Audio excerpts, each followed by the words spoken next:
Indikator Detrended Price Oscillator, DPO, adalah sebuah indikator momentum yang membantu trader dalam mengidentifikasi siklus pasar dengan membandingkan harga saat ini dengan rata-rata pergerakan tertentu yang telah dipindahkan ke depan. Cara membaca Detrended Price Oscillator, DPO. 1. Perhatikan 0 sebagai pusat. DPO menggunakan nilai 0 sebagai pusatnya. Pergerakan di atas 0 menunjukkan bahwa harga saat ini di atas rata-rata yang dipindahkan ke depan, sementara pergerakan di bawah 0 menunjukkan bahwa harga saat ini di bawah rata-rata yang dipindahkan ke depan. 2. Identifikasi siklus tren. Ketika DPO berada di atas 0 dan bergerak ke atas, ini bisa menunjukkan tren naik. Sebaliknya, ketika DPO berada di bawah 0 dan bergerak ke bawah, ini bisa menunjukkan tren turun. 3.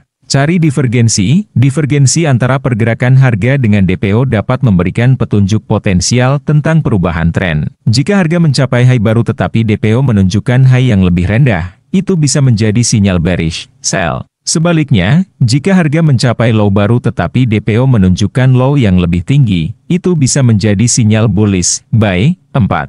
Perhatikan overbought, jenuh beli, dan oversold, jenuh jual. Meskipun DPO bukanlah indikator overbought atau oversold tradisional, pengetahuan tentang harga yang jauh di atas atau di bawah rata-rata yang dipindahkan ke depan dapat membantu dalam menentukan potensi pembalikan harga. Analisa buy dan sell, sinyal buy, ketika DPO bergerak dari bawah ke atas 0 dan menunjukkan tren naik, ini bisa diartikan sebagai sinyal buy, sinyal sell. Sebaliknya, jika DPO bergerak dari atas ke bawah 0 dan menunjukkan tren turun, ini bisa diartikan sebagai sinyal sell. Contoh penggunaan pada chart TradingView, jika Anda melihat DPO bergerak dari bawah ke atas 0 dan menunjukkan tren naik yang kuat, bersamaan dengan konfirmasi dari pola harga yang bullish atau sinyal dari indikator lain, ini bisa menjadi sinyal buy. Sebaliknya, jika DPO bergerak dari atas ke bawah 0 dan menunjukkan tren turun yang kuat, ini bisa menjadi sinyal sell. Beberapa panduan umum tentang bagaimana Anda dapat menggunakan indikator Detrended Price Oscillator, DPO, pada berbagai time frame untuk analisa buy dan sell di pasar kripto. Contoh penggunaan pada berbagai time frame. 1. Time frame 5 menit. Sinyal buy, jika DPO bergerak dari bawah ke atas 0 dan menunjukkan tren naik, ini bisa diartikan sebagai sinyal buy pada time frame 5 menit, sinyal sell. Sebaliknya, jika DPO bergerak dari atas ke bawah 0 dan menunjukkan tren turun, ini bisa diartikan sebagai sinyal sell pada time frame 5 menit. 2. Time frame 15 menit, sinyal buy, jika DPO menunjukkan pergerakan ke atas dari bawah 0 dan menunjukkan tren naik, ini bisa diartikan sebagai sinyal buy pada time frame 15 menit. Sinyal sell. Sebaliknya, jika DPO menunjukkan pergerakan ke bawah dari atas 0 dan menunjukkan tren turun, ini bisa diartikan sebagai sinyal sell pada time frame 15 menit. 3. Time frame 30 menit. Sinyal buy, jika DPO menunjukkan pergerakan ke atas dari bawah 0 dan menunjukkan tren naik. Ini bisa diartikan sebagai sinyal buy pada time frame 30 menit. Sinyal sell. Sebaliknya, jika DPO menunjukkan pergerakan ke bawah dari atas 0 dan menunjukkan tren turun, ini bisa diartikan sebagai sinyal sell pada time frame 30 menit. 4. Time frame 1 jam, sinyal buy, jika DPO menunjukkan pergerakan ke atas dari bawah 0 dan menunjukkan tren naik, ini bisa diartikan sebagai sinyal buy pada time frame 1 jam. Sinyal sell. Sebaliknya, jika DPO menunjukkan pergerakan ke bawah dari atas 0 dan menunjukkan tren turun, ini bisa diartikan sebagai sinyal sell pada time frame 1 jam. Penting untuk diperhatikan, selalu konfirmasikan sinyal dari DPO dengan indikator lain, pola harga, atau analisis teknikal tambahan sebelum mengambil keputusan trading. Gunakan manajemen risiko yang baik, seperti stop loss, untuk melindungi posisi Anda. Selanjutnya kita bahas tentang kegunaan dan cara membaca analisa menggunakan indikator Directional Movement, DMI, terdiri dari dua komponen, indeks gerakan positif, D, dan indeks gerakan negatif, D. Ini membantu untuk mengukur kekuatan tren dan arah pergerakan harga dalam pasar. Cara membaca indikator Directional Movement, DMI. 1. Indeks gerakan positif, D, mengukur kekuatan tren naik. Jika dinaik, itu menunjukkan kekuatan tren naik yang meningkat. Semakin tinggi nilai D, semakin kuat tren naiknya. 2. Indeks gerakan negatif, D, mengukur kekuatan tren turun. Jika D naik, itu menunjukkan kekuatan tren turun yang meningkat. Semakin tinggi nilai D, semakin kuat tren turunnya. 3. Perpotongan antara D dan D, ketika D bergerak di atas D, ini bisa menandakan bahwa tren naik sedang mendominasi. Sebaliknya, jika D bergerak di atas D, ini bisa menandakan bahwa tren turun sedang mendominasi. 4. ADX, Average Directional Index. ADX adalah indikator tambahan yang digunakan untuk mengukur kekuatan tren, bukan arahnya. Nilai ADX di atas level tertentu, biasanya 25 atau 30, menunjukkan bahwa tren sedang kuat.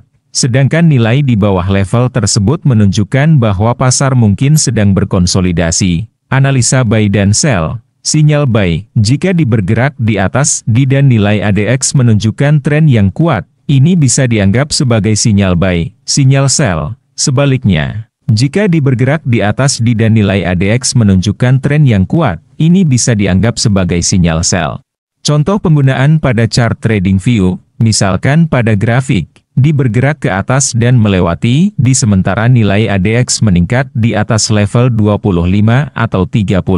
Hal ini bisa diartikan sebagai sinyal buy karena menunjukkan kekuatan tren naik yang kuat. Sebaliknya, jika D bergerak di atas D dan nilai ADX juga meningkat di atas level tertentu, ini bisa diartikan sebagai sinyal sell karena menunjukkan kekuatan tren turun yang kuat.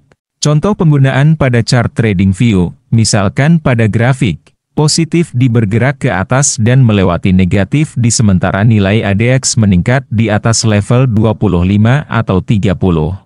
Hal ini bisa diartikan sebagai sinyal buy karena menunjukkan kekuatan tren naik yang kuat. Sebaliknya, jika negatif D bergerak di atas positif D dan nilai ADX juga meningkat di atas level tertentu, ini bisa diartikan sebagai sinyal sell karena menunjukkan kekuatan tren turun yang kuat. Beberapa panduan umum tentang bagaimana Anda dapat menggunakan DMI pada berbagai time frame untuk analisa buy dan sell. Contoh analisis menggunakan indikator Directional Movement, DMI. 1. Time frame 5 menit. Analisa buy, jika positif D bergerak di atas negatif D dan nilai ADX menunjukkan tren yang kuat, ini bisa dianggap sebagai sinyal buy pada time frame 5 menit. Analisa sell. Sebaliknya, jika negatif D bergerak di atas positif D dan nilai ADX menunjukkan tren yang kuat, ini bisa dianggap sebagai sinyal sell pada time frame 5 menit. 2. Time frame 15 menit. Analisa buy, jika positif D bergerak di atas negatif D dan nilai ADX menunjukkan tren yang kuat, ini bisa dianggap sebagai sinyal buy pada time frame 15 menit. Analisa sell. Sebaliknya, jika negatif D bergerak di atas positif D dan nilai ADX menunjukkan tren yang kuat, ini bisa dianggap sebagai sinyal sell pada time frame 15 menit. 3. Time frame 30 menit. Analisa buy, jika positif D bergerak di atas negatif D dan nilai ADX menunjukkan tren yang kuat, ini bisa dianggap sebagai sinyal buy pada time frame 30 menit. Analisa sell. Sebaliknya, jika negatif D bergerak di atas positif D dan nilai ADX menunjukkan tren yang kuat, ini bisa dianggap sebagai sinyal sell pada time frame 30 menit. 4. Time frame 1 jam. Analisa buy, jika positif D bergerak di atas negatif D dan nilai ADX menunjukkan tren yang kuat, ini bisa dianggap sebagai sinyal buy pada time frame 1 jam. Analisa sell. Sebaliknya, jika negatif D bergerak di atas positif D dan nilai ADX menunjukkan tren yang kuat, ini bisa dianggap sebagai sinyal sell pada time frame 1 jam. Contoh perbedaan dalam analisis buy dan sell antara time frame 30 menit dan 1 jam pada grafik. Misalkan kita memiliki dua time frame yang menunjukkan hal berikut. Time frame 30 menit, dalam time frame ini, indeks gerakan positif, D, sedang menunjukkan tren naik yang kuat. Nilai ADX juga menunjukkan nilai yang cukup tinggi, menunjukkan tren yang kuat. Time frame 1 jam, di time frame ini, positif D menunjukkan tren yang berlawanan, sedang menurun. Nilai ADX juga menunjukkan sedikit pergerakan tren, mungkin mendekati 25 tetapi tidak sekuat pada time frame 30 menit. Analisis buy dan sell, time frame 30 menit, analisis pada time frame 30 menit menunjukkan adanya tren naik yang kuat. Sinyal dari positif di dan nilai ADX yang tinggi menyarankan potensi untuk posisi buy. Time frame 1 jam, namun, saat melihat time frame 1 jam, meskipun ada sedikit indikasi tren naik di masa lalu, positif day menunjukkan penurunan yang dapat mengindikasikan bahwa tren naik tersebut mungkin kehilangan kekuatan. Nilai ADX yang lebih rendah juga menunjukkan kemungkinan adanya konsolidasi pasar. Kesimpulan, dalam situasi seperti ini, ada perbedaan interpretasi antara time frame 30 menit dan 1 jam. Meskipun pada time frame 30 menit menunjukkan sinyal buy yang kuat, analisis pada time frame 1 jam menunjukkan penurunan kekuatan tren atau bahkan potensi konsolidasi pasar. Ini bisa menunjukkan adanya kemungkinan pembalikan tren atau perubahan dinamika pasar dalam jangka waktu yang lebih panjang. Dalam kondisi seperti itu, trader mungkin ingin mempertimbangkan informasi dari kedua time frame tersebut dan menggunakan konfirmasi dari indikator atau alat analisis lainnya sebelum membuat keputusan trading. Hal ini membantu mengurangi risiko kesalahan dalam menginterpretasi pergerakan harga yang bisa saja ambigu di berbagai time frame. Dalam analisis perbandingan antara time frame 30 menit dan 1 jam menggunakan indikator Detrended Price Oscillator, DPO, perbedaan dalam sinyal buy dan sell bisa terjadi. Contoh skenario, time frame 30 menit, pada time frame ini, DPO menunjukkan bahwa harga saat ini di atas rata-rata yang dipindahkan ke depan, nilai positif. Ini mungkin menunjukkan tren naik yang kuat dalam jangka waktu 30 menit, time frame 1 jam, di sisi lain, pada time frame 1 jam, DPO menunjukkan bahwa harga saat ini di bawah rata-rata yang dipindahkan ke depan, nilai negatif.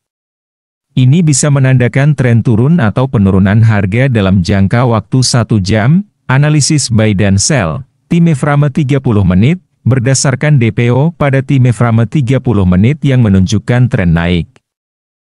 Mungkin terjadi sinyal buy untuk jangka waktu tersebut, time frame 1 jam, namun, analisis DPO pada time frame 1 jam menunjukkan penurunan harga, menunjukkan potensi tren turun. Ini bisa memberikan sinyal sell pada jangka waktu tersebut.